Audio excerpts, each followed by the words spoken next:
사도신경으로 우리의 신앙을 하나님 앞에 고백하겠습니다. 전능하사 전지를 만드신 하나님 아버지를 내가 믿사오니 그 외아들 우리 주 예수 그리스도를 믿사오니 이는 성령으로 잉태하사 동정녀 마리아에게 나시고 본디오 빌라도에게 고난을 받으사 십자가에 못 박혀 죽으시고 장사한 지 사흘 만에 죽은 자 가운데서 다시 살아나시니 하늘에 오르사 전능하신 하나님 우편에 앉아 계시다. 저희에서 산 자와 죽은 자를 심판하러 오시리라. 성령을 믿사오며 거룩한 공예와 성도가 서로 교통하는 것과 죄를 사하여 주시는 것과 몸이 다시 사는 것과 영원히 사는 것을 믿사옵나이다. 아멘. 찬송 536장 죄짐에 눌린 사람 찬양합시다. 536장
하나님 감사합니다. 오늘 산일밤 예배 하나님 앞에 올려드릴 수 있도록 저희들을 붙잡아 주시니 감사합니다. 주님의 보혈 가운데 이 자리에 죄 씻음 받고 앉아 있을 수 있도록 저희들에게 정결한 은혜를 부어주심을 또한 감사드립니다. 우리 주님의 피를 의지할 때마다 아버지 하나님여 저희들이 다시 거듭날 수 있도록 도와주시고 또한 하나님의 은혜 가운데 아버지 저희들이 바로 설 수 있도록 도와주시니 감사합니다.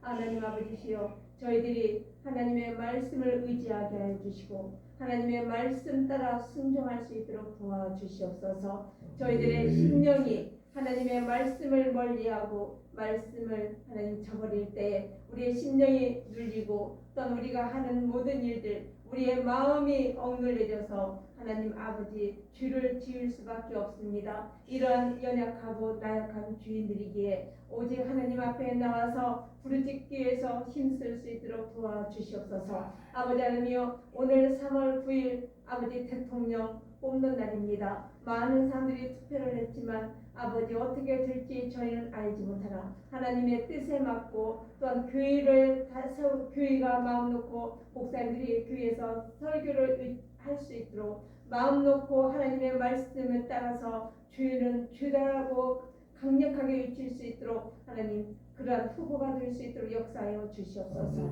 또한 저 북한에 있는 억눌려 있는 선교사님들 또한 억압받고 있는 많은 사람들 하나님 우리 이산가족들 하나님 아버지여 그렇게 많이 고통받고 있는 그러한 사람들에게 인권을 외칠 수 있고 또 우리나라로 돌아오게 할 수 있도록 힘을 쓸 수 있는 그런 후보가 대통령이 될 수 있도록 이 시간에도 역사하여 주시옵소서. 아버지 우리 샘손에게를 사랑하시고 은혜를 베풀어 주시기를 원하시는 하나님 이 자리에 나와 있는 우리 성도들에게 더 큰 은혜를 주시고 건강을 주시고 또한 마음의 소원을 두고 기도할 때마다 그 기도가 하나님께 상달되게 하여 주시며 오고 가는 소식들 좋은 소식들 오게 하여 주시옵소서. 또한 아버지 샘솟는 교회를 통해서 더 많은 영혼들이 구원받게 하여 주시고 또한 구국기도를 통해서도 더 많은 사람들이 모이며 하나님 앞에 이 나라와 민족을 위해서 기도할 수 있도록 하나님 역사하여 주시옵소서. 이 시간도 말씀을 증거하기 위해서 단위에 세우신 목사님에게 영육간에 강건함 주시고 더욱더 하나님께서 성령의 능력을 덧입혀 주시어 복된 말씀 하나님의 진리의 말씀만 바로 선포할 수 있도록 역사하여 주시길 바로 원하옵고 예수님의 이름으로 기도드리옵나이다. 아멘. 아멘.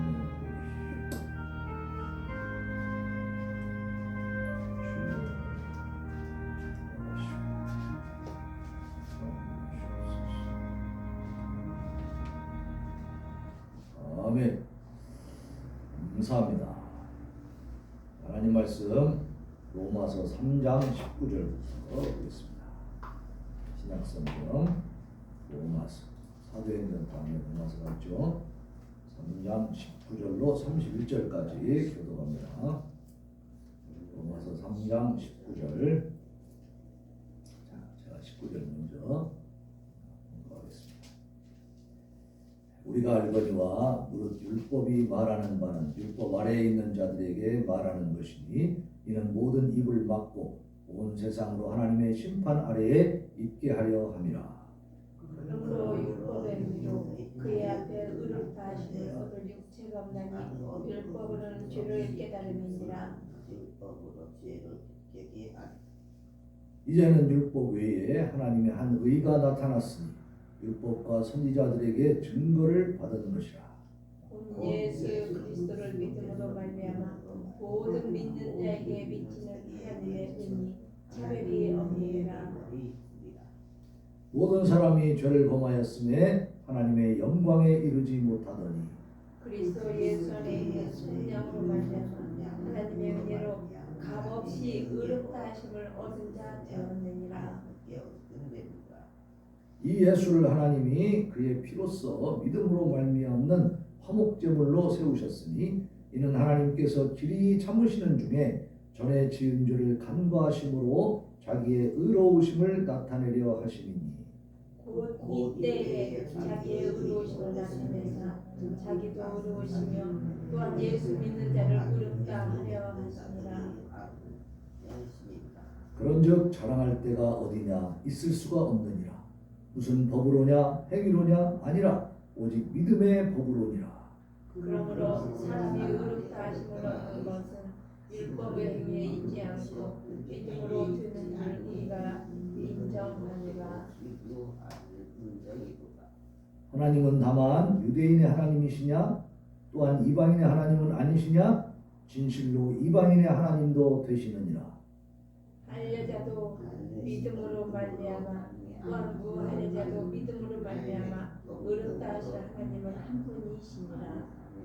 같이 읽습니다. 그런즉 우리가 믿음으로 말미암아 율법을 파기하느냐 그럴 수 없느니라. 우리의 율법을 굳게 세우느니라. 아멘. 아멘. 우리 대의문답 194-1번 보겠습니다. 대의문답 194-1번.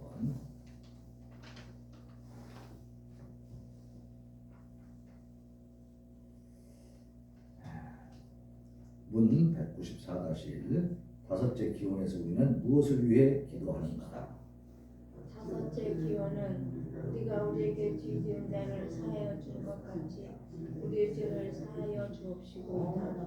여기에서는 우리 모든 사람들이 원죄와 본죄의 주책을 지니어 하나님의 공의에 사모님 그 밑에 194-1번을 해야 돼요.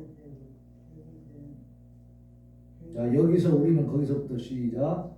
여기서 우리는 자신과 다른 사람들을 위하여 기도하기를 하나님께서 거저 주시는 은혜로 말미암아 믿음에 의하여서만 이해되고 적용되는 그리스도의 순종과 속죄를 통하여 우리의 주책과 형벌에서 끌어주시고 그의 사랑하시는 자 안에서 우리를 받으시고 그의 은총과 은혜를 계속해 주시기를 기원한다. 그 은혜로 우리들의 매일 범하는 실수를 용서하시고 사주의 확신을 더욱더 주심으로써 우리를 화평과 기쁨으로 채워주시기를 기원하는 것이다. 아멘. 자, 이 다섯 번째 기원은 그 내용이 길어서 나눠서 하는 겁니다. 지난번에 지난 수요일 날 우리가 살펴본 내용은 우리가 죄인이라는 사실, 원죄와 원죄가 있어서 그 죄책을 우리가 감당할 길이 있다 없다? 없다. 그래서 우리는 절망적인 존재다. 오직 누구만 의지할 수 있다? 예수 그리스도만 의지할 수밖에 없다. 다른 길이 없다라는 사실이었고요.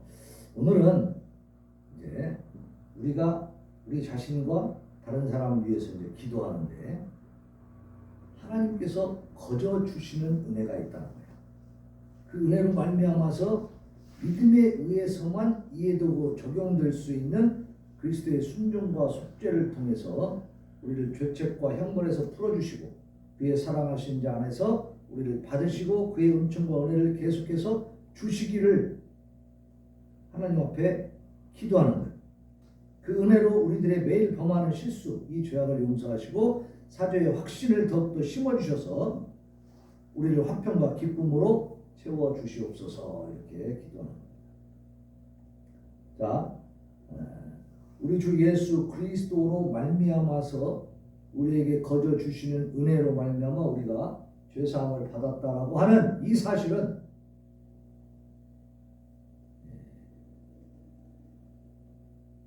무엇을 통해서 깨달을 수 있느냐? 무엇을 통해서 깨달을 수 있겠어요? 성령께서 역사해 주시는 믿음. 우리가 믿음이 있어야만 이 신비하고 놀라운 진리를 깨달을 수가 있어. 왜냐하면 2000년 전에 유대 땅 베들레헴 여기서 멀어요? 가까워요? 가까워요? 거기 가봤어요 우리? 네. 가보지도 못한데 그걸 2000년 전이면은 우리가 소식을 들을 수 있어요 없어요? 우리가 태어났어요? 우린 존재도 없었어요. 근데 그때 예수님 십자가에서 그렇게 피 흘려 죽으셨다는데 그 죽으신 것 때문에 내가 죄사함 받는다는 거야. 이게 쉽게 이해가 돼야 안 돼요? 이게 쉽게 이해되는 거 아니에요. 세상적인 이론과 지식으로 보면 이것이 가당한 얘기예요? 부당한 얘기예요? 부당한 얘기, 말도 안 되는 얘기예요 이게. 네. 그런데 성경을 보면 그걸 계속 설명해 주고 있어. 그 성경을 보면서 믿음을 가지고 하나님 주시는 그 선물에 의해서 우리가 영안이 확 열려가지고 믿음을 가지고 이 성경을 읽고 말씀을 듣다 보면 그게 이해가 돼야 안 돼요? 그럼 이해가 되는 거예요. 아직도 이해가 안 된다. 나는 도대체 모르겠다. 그러면 성령의 역사가 아직 내 안에서 강하게 역사를 안 하는 거예요. 근데 어떤 때는 또 믿어줘. 그래서 또 아닌 것 같고 왔다 갔다 할 수도 있습니다. 그런데 우리는 어떤 굳은 심지를 갖고 있어야 되냐면 하나님의 말씀을 믿는 믿음을 가지시길 바랍니다. 내 생각과 지식과 경험을 가지고 이해해서 믿는 게 아니고 하나님의 말씀을 믿는 거예요. 이 성경 66권 이 책이 하나님의 말씀이라고 믿어요, 안 믿어요? 그렇다면 이 속에 있는 내용도 믿어야 돼, 안 믿어야 돼? 이걸 믿게 되고 믿게 만드는 분이 누구예요? 성령님이 하시는 겁니다. 네? 자, 오늘 하나님께서 거저 주시는 은혜라는 말이 나와요. 거저 주시는 은혜. 하나님께서 그의 기쁘신 뜻대로 죄인에게 베푸시는 무조건적 사랑과 은총을 거저 주시는 은혜다라고. 거저 준다는 것은 값을 매기는 거야, 안 매기는 거예요? 네? 대가를 바라는 거야, 안 바라는 거예요? 안 바라는 거예요. 그냥 주신다는 얘기입니다. 응? 우리 오늘 본문 말씀 23절과 24절 말씀 같이 공부합시다. 시작. 모든 사람이 죄를 범하였으며 하나님의 영광에 이르지 못하더니 그리스도 예수 안에 있는 속량으로 말미암아 하나님의 은혜로 값없이 의롭다 하심을 얻은 자 되었느니라. 아멘. 자, 우리가 우리 힘으로는 이 죄 문제를 해결할 수 없다는 것이 이용묵 목사님의 말씀이에요, 하나님의 말씀이에요? 하나님의 말씀이에요. 저는 제 말을 전하는 게 아닙니다. 여기서 제가 제 입으로 말하고 있지만 이건 이용묵이 생각한 말이 아니에요. 만들어낸 말이 아니고 하나님의 말씀을 대신 풀어서 쉽게 드리는 거예요. 네. 그럴 때 하나님 말씀이 어긋난 것을 내가 전하면 나는 이단이 되는 거야. 자, 그 근거를 오늘 여기 본문에서 말씀하고 있잖아요. 모든 사람이 죄를 범하였어요. 그래서 하나님의 영광에 이르지 못한다는 것은 구원받을 수 있다는 거예요, 없다는 거예요? 없다는 거예요. 하나님의 영광에 이르려면 구원을 받아야 하나님의 영광에 이를 수가 있어요. 근데 왜 이르지 못하느냐? 죄를 범하였기 때문에. 죄 때문에 못 간다는 겁니다. 그죠? 그게 내 말이에요, 하나님 말씀이에요? 하나님 말씀이에요, 하나님 말씀. 오늘 말씀이 나오잖아. 모든 사람이 죄를 범하였어.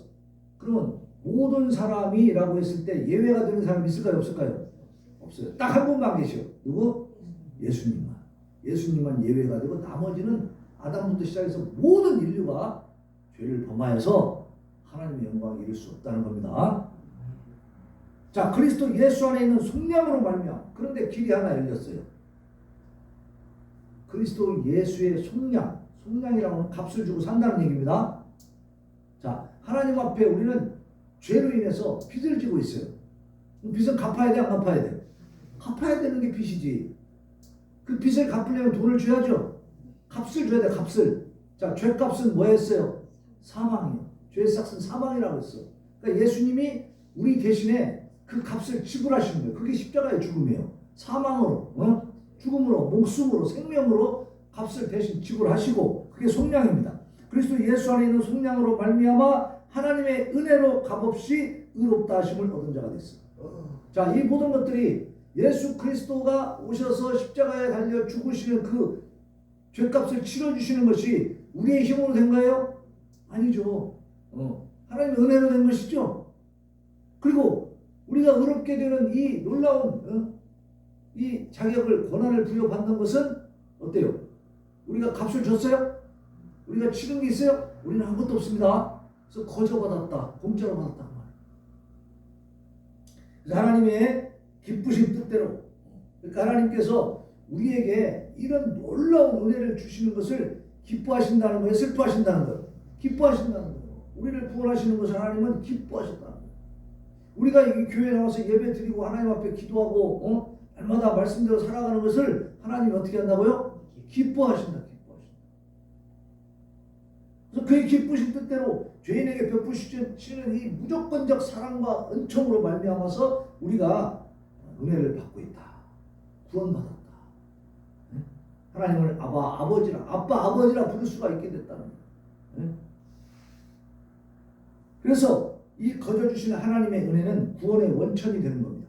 그러니까 우리가 구원받는 근본적인 그 근원이 뭐냐? 근거가 뭐냐? 하나님의 은혜입니다. 거저 주시는 은혜. 예?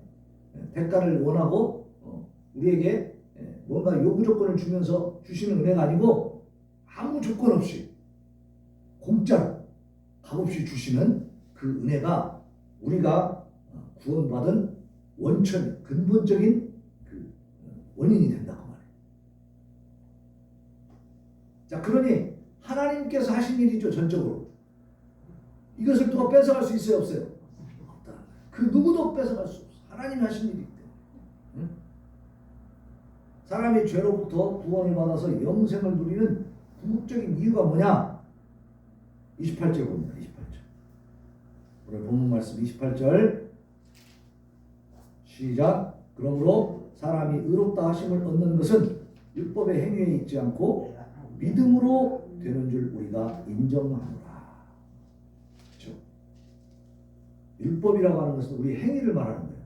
법이니까 지켜야 된다는 얘기죠. 우리가 법을 잘 지켜서 완벽하게 모든 걸 다 잘해가지고 하나님이 우리를 보고 의롭다 하시는 게 아니고 우리는 그렇게 지킬 능력이 있어요, 없어요?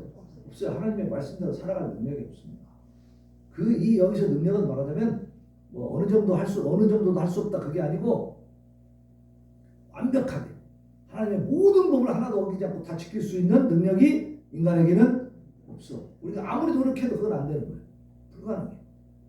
그런데 그러한 우리들을 하나님이 우리의 믿음을 보시고 오직 믿음을 통해서 의롭다 하심을 인정해 주시는 거예요. 후원해 주시는 거예요. 그러니까 우리가 구원받으면 영생을 누리잖아요. 그 영생을 누리는 궁극적인 이유, 원인, 근원이 뭐냐?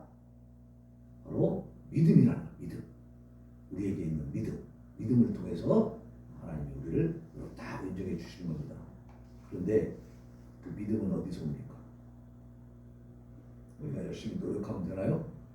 팔굽혀펴기 100개 하면 믿음이 오나요? 응? 아침마다 조깅하면 믿음이 와요? 성경을 막 100독 1000독 하면 믿음이 옵니까?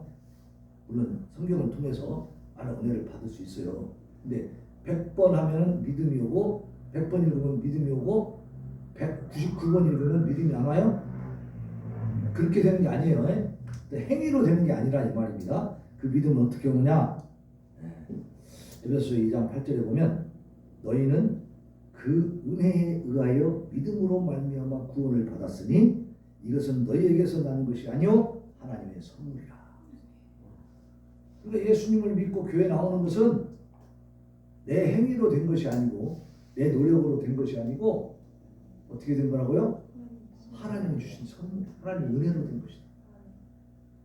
은혜는 거저 주는 게 은혜입니다. 네. 하나님이 거저 주시는 그 선물을 믿음을 선물로 받은 겁니다. 우리 하나님 앞에 나와 기도할 때 자신의 인격이나 선행이나 업적 또는 자신의 믿음에 근거하지 않고 오직 하나님의 거저 주시는 은혜의 근거에서 죄 용서함을 구해야 돼요. 하나님 내가 이거 했고 저거 했고 이렇게 많이 했잖아요. 근데 도대체 왜 나한테 이러십니까? 내가 이 정도 했으니까 나 이 정도는 용서해 주세요. 그렇게 할 수 있습니까? 그렇게 기도한다면 바리새인의 기도가 돼요. 율법주의자의 기도가 돼요. 자기 의를 내세우는 거예요. 내가 이만큼 했으니까 이 정도 죄는 용서해 주셔야지. 이렇게. 그것은 하나님 앞에 바른 태도가 아니다. 왜냐하면 믿음 자체가 우리가 기도할 수 있는 그 자격을 내가 스스로 노력해서 자격증 딴 게 아니고 하나님이 그냥 주신 거기 때문에. 그래서 우리는 하나님 앞에 설 때에는 하나님의 그 크신 긍휼하신 은혜를 근거로 해서 그 은혜에 기대고 의지하면서 우리 죄 용서함을 구해야 될 줄로 믿습니다. 그래서 하나님 앞에서는 결코 우리가 내세울 것이 있다 없다? 없어. 종이 밭에 나가서 막 하루 종일 일을 했어요. 그러면 그걸 가지고 주인 앞에 가지고 나 이만큼 일했잖아요. 이렇게 말할 수 있어요 없어요? 지금같이 이제 월급쟁이 같으면은 나 이만큼 일했으니까 돈 주시오 이렇게 할 수 있지만 옛날에 노예들은 주인의 뭐예요? 재산이에요, 재산. 그죠? 주인의 재산이 소나 말이나 똑같아. 그렇게 취급을 받았잖아요. 근데 그 사람이 밭에 나가서 하루 종일 일하고 와가지고 나 하루 종일 일했으니까 주인 당신 집에 있었잖아. 나 밥 좀 차려줘. 이렇게 말할 수 있어요? 그러면 바로 어디로 가 그냥?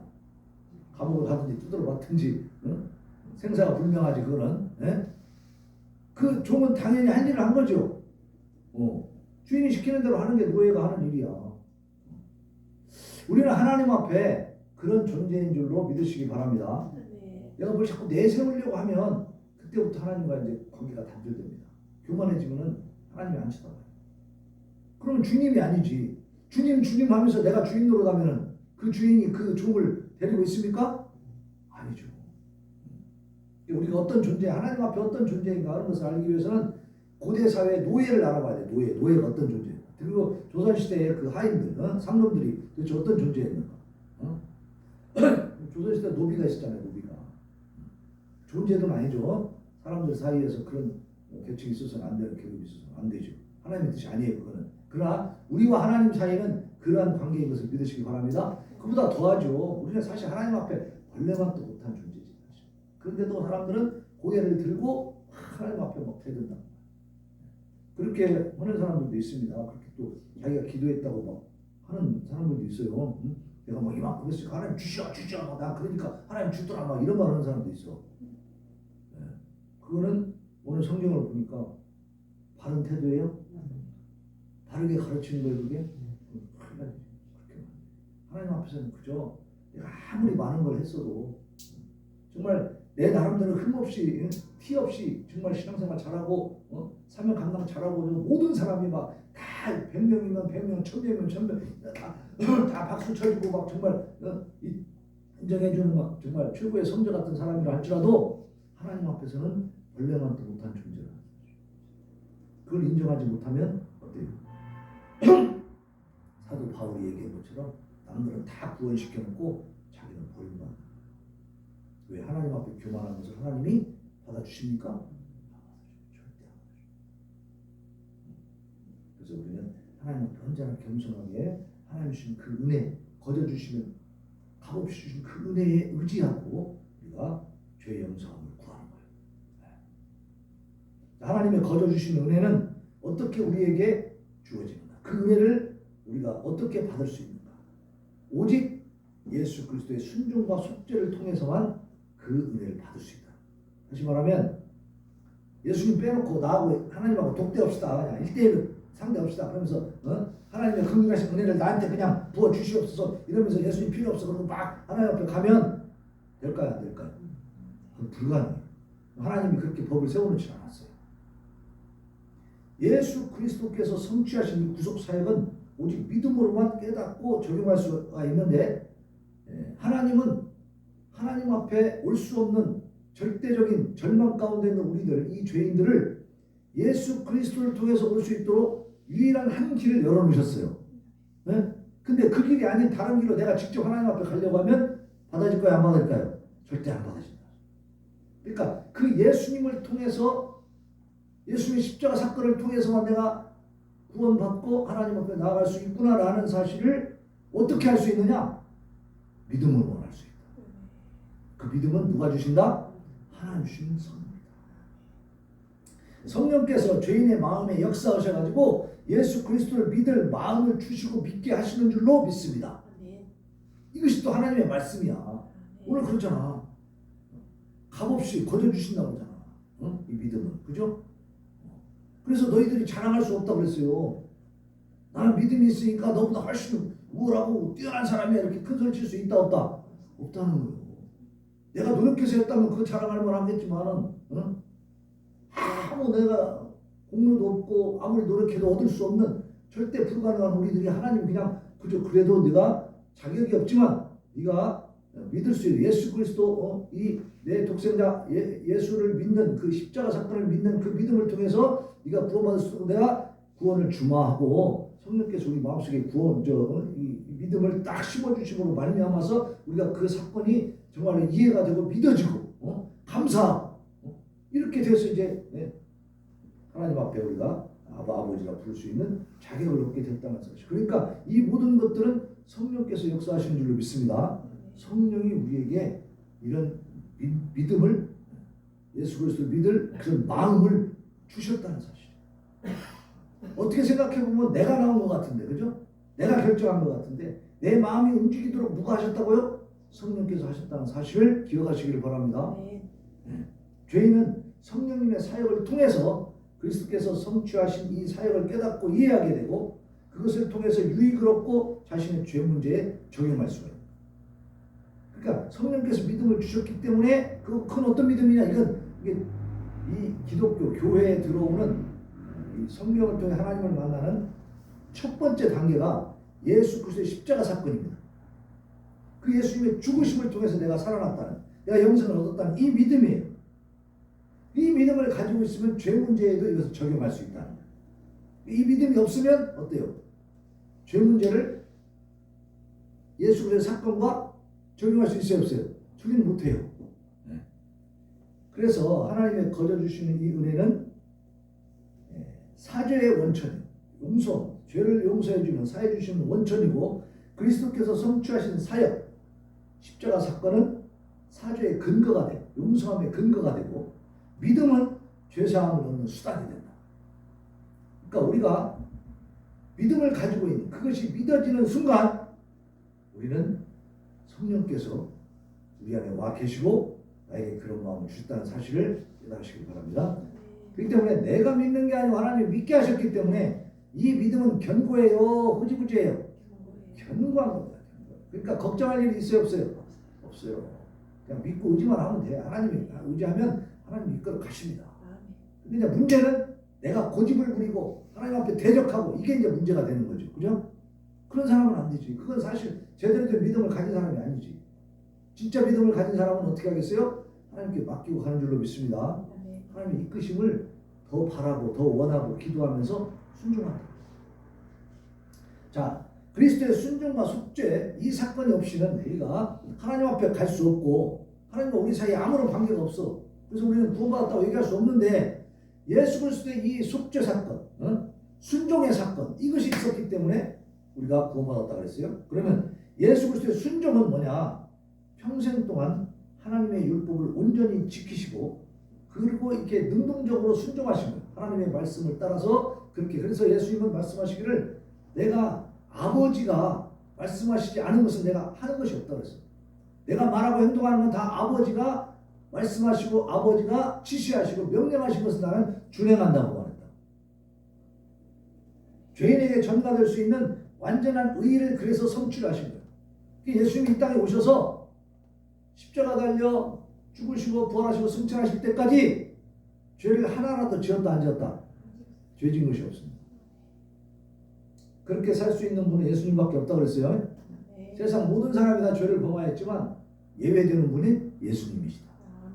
예수님이 이 땅에 사시면서도 하나님의 말씀에서 하나도 벗어나지 않게.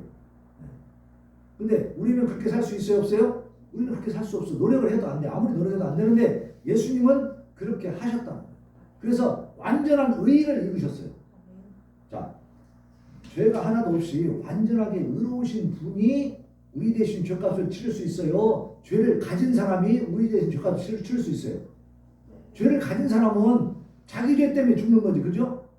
그런 사람은 우리 죄 대신에 우리 죄값을 치러줄 수가 없어. 근데 예수님은 이 땅에 살면서도 완전한 의의를 이루셨고 심지어 십자가를 지시는 그 사건까지도 자기가 십자가 지고 죽어야 된다는 사실을 예수님이 아셨을까요? 모르셨을까요?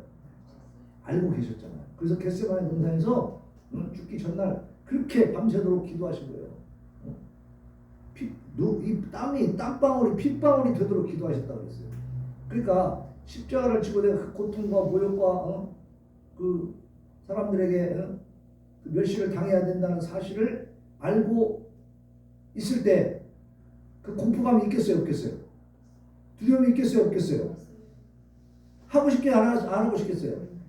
안 하고 싶죠. 그러니까 그때 예수님이 하신 기도를 보면 아버지요, 아버지는 모든 것을 할 수 있지 않습니까? 응? 내게서 이 잔을 물릴 수만 있으면 물려주십시오.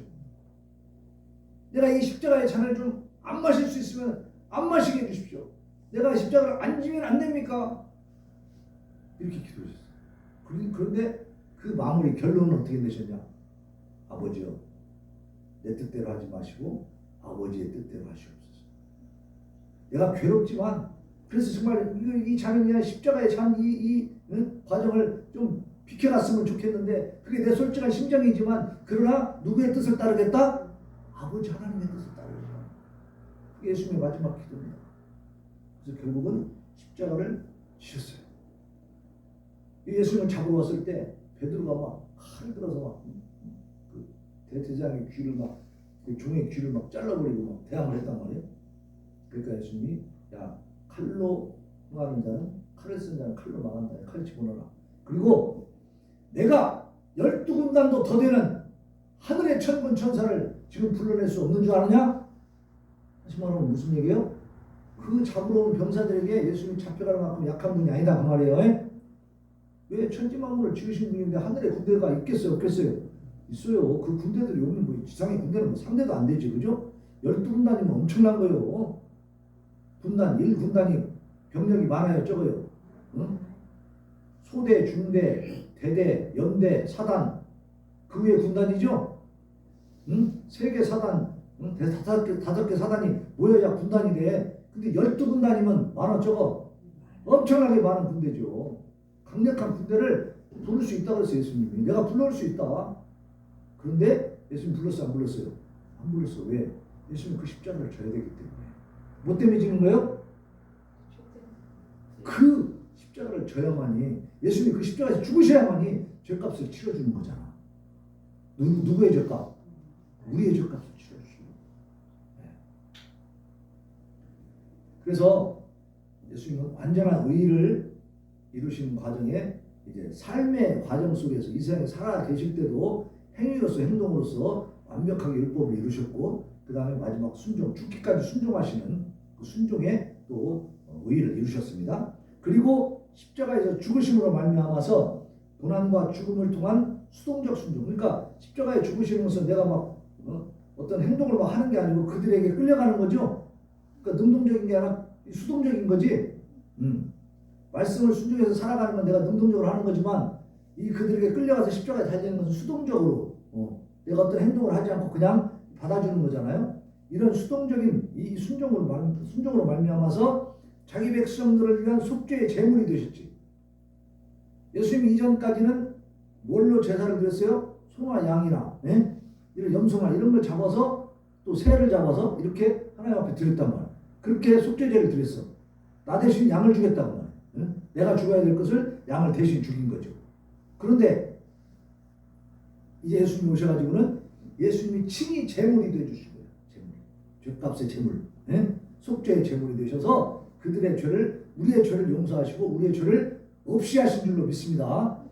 그것이 십자가에서. 그리스도는 자기 백성을 위해서 사시고 즉 살아 계실 때에 우리에게 거룩한 의, 완전한 의를 전가해 주시기 위해서 그 의를 삶을 통해서 이루셨어요. 그리고 우리를 위해서 또 죽으셨어요. 십자가에서 죄를 도말하시기 위해서. 그러니까 아담 한 사람의 죄를 지음으로 말미암아 모든 사람이 죄를 범해버렸죠. 근데 예수님이 의를 이루음으로 말미암아 거룩한 의를 완벽하게 이루음으로 말미암아 그 의를 우리가 또 전가받게 되는 거예요. 뭘 통해서? 믿음을 통해서. 네? 자, 그리스도의 능동적 순종의 중요성은 뭐냐? 그리스도는 자기 백성들을 구원하시기 위해서 율법 아래서 온전한 삶을 살으셨어요.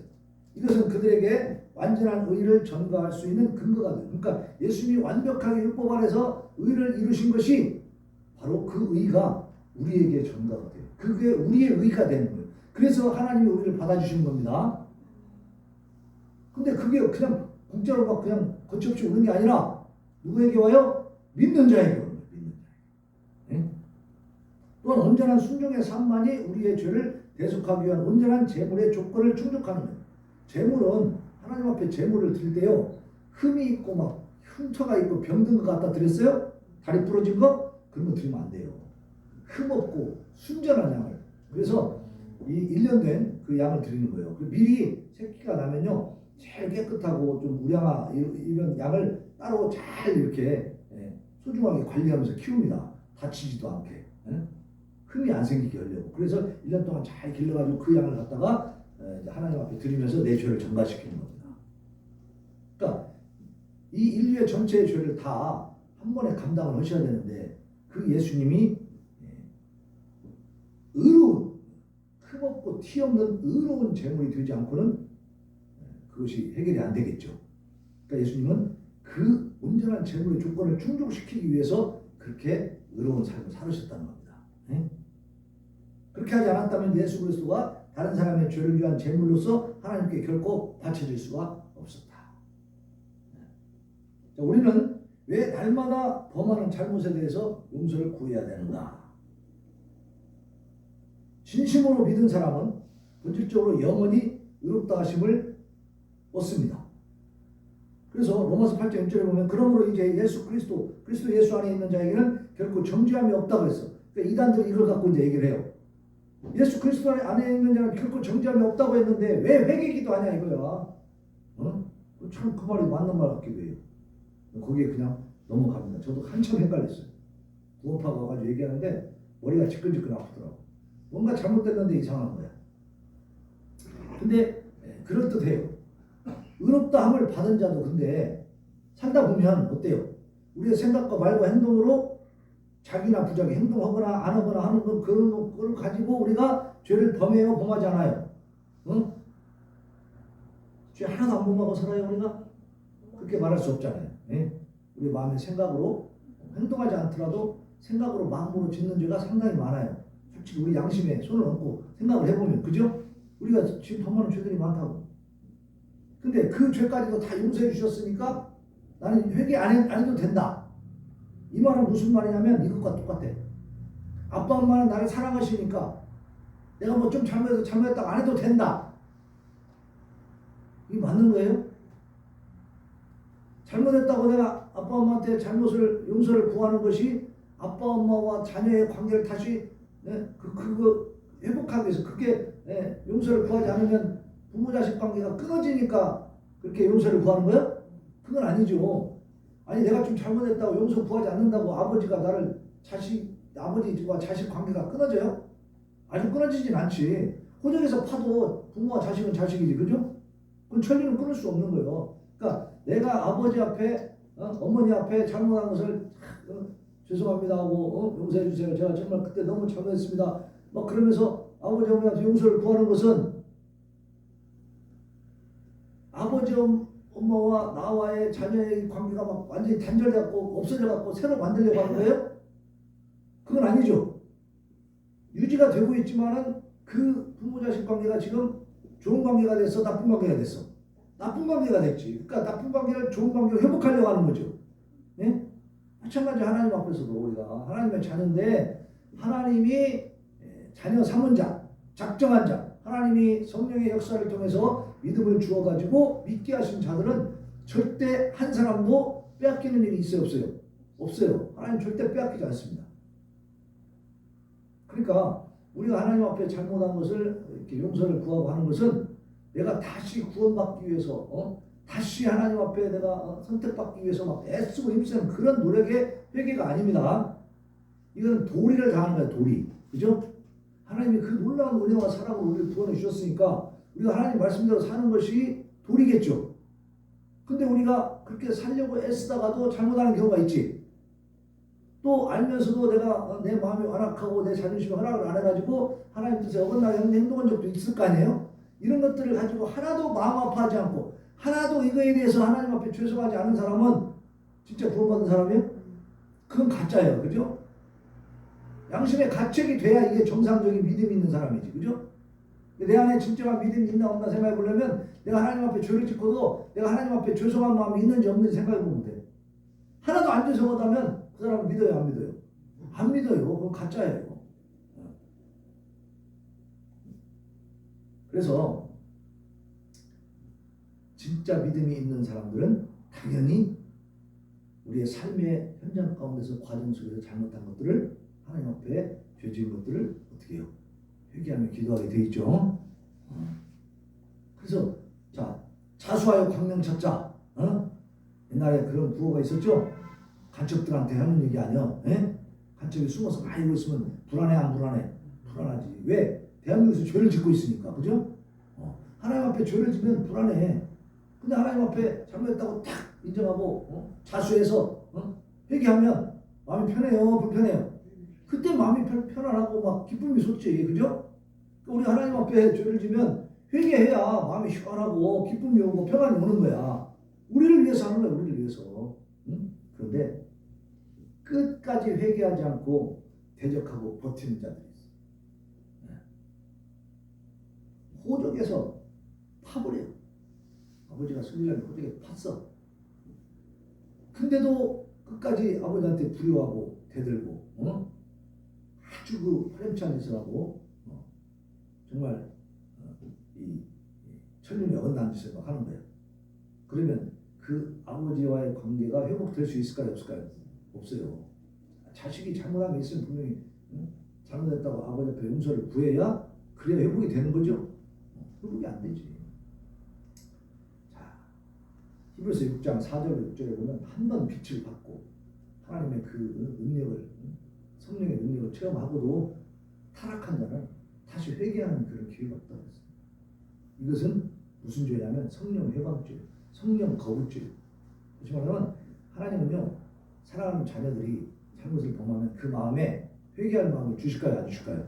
주십니다. 성령의 역사하십니다. 내 마음속에서 너 이러면 안 돼 임마. 너 하나님 앞에 회개하고 돌아가.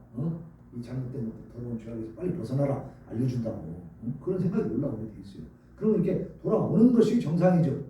근데 안 돌아오고 계속 묵살하고 무시하고 성령이 가르침을 갖다가 거부해버리면 끝까지 거부하면 어떻게 될까? 그것은 결국은 지옥 갈 수밖에 없는데 이 사람은 사실은 진짜 구원받은 거였을까요? 가짜 구원받은 거예요. 그래서 이 죄사함의 효과는 자수하여 광명 찾자. 죄사함은 평안과 기쁨을 주고 용서와 구원에 대한 확신을 더 증가시켜 주는 줄로 믿습니다.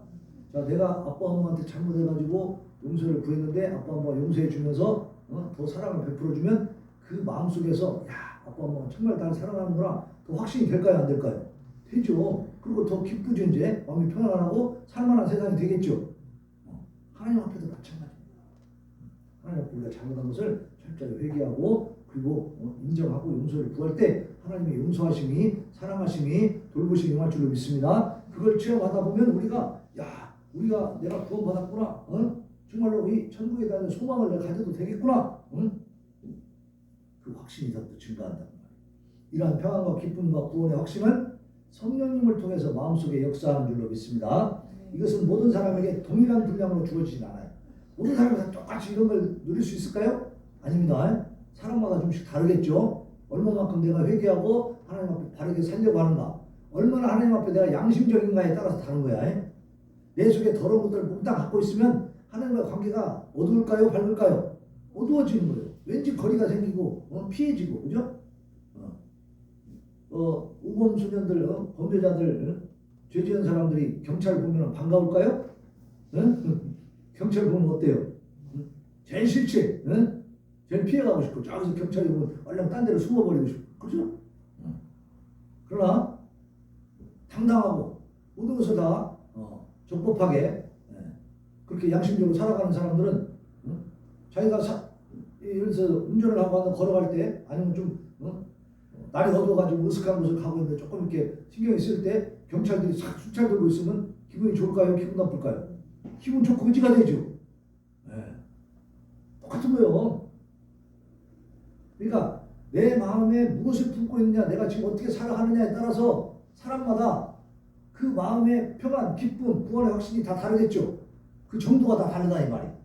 또 같은 한 사람이라도 나 자신이라도 내가 항상 그 기쁨이 넘치는 건 아니에요. 왜냐면 우리는 인간이야. 이게 얼마나 변화무쌍합니까? 그죠? 어느 때는 하나님 앞에 순종하고 싶어서 정말 열심히 하는데 어떤 때는 또 막 그것이 싫어가지고 딴 데로 갈 때도 있죠? 없어요. 있어요. 그럴 때는 어때요? 내 마음에 기쁨보다는 양심의 가책, 괴로움이 또 생기겠죠. 그러니까 이것은 상당히 변화가 있다. 그렇기 때문에 항상 깨어 기도하고 내 마음을 다잡아야 된다 그 말이에요. 무엇보다도 마음을 붙잡아야 돼. 내 마음을 붙잡아서 누구에게 갖다 드려야 돼? 하나님께 드려야 돼. 사탄 마귀에게 빼앗기지 않도록.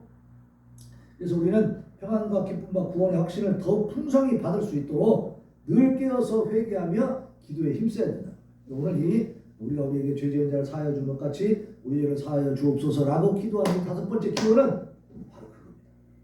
우리가 구원의 확신과 평안과 기쁨을 누리기 위해서, 더 풍성히 누리기 위해서, 그래서 우리의 죄의 문제를 하나님 앞에 회개하면서 기도에 힘써라. 그렇게 기도에 힘쓰면 그만큼 우리가 더 어때요? 더 기쁨이 풍성해지고 더 우리가 구원의 확신이 생기고 영적으로 능력을 받을 줄로 믿습니다.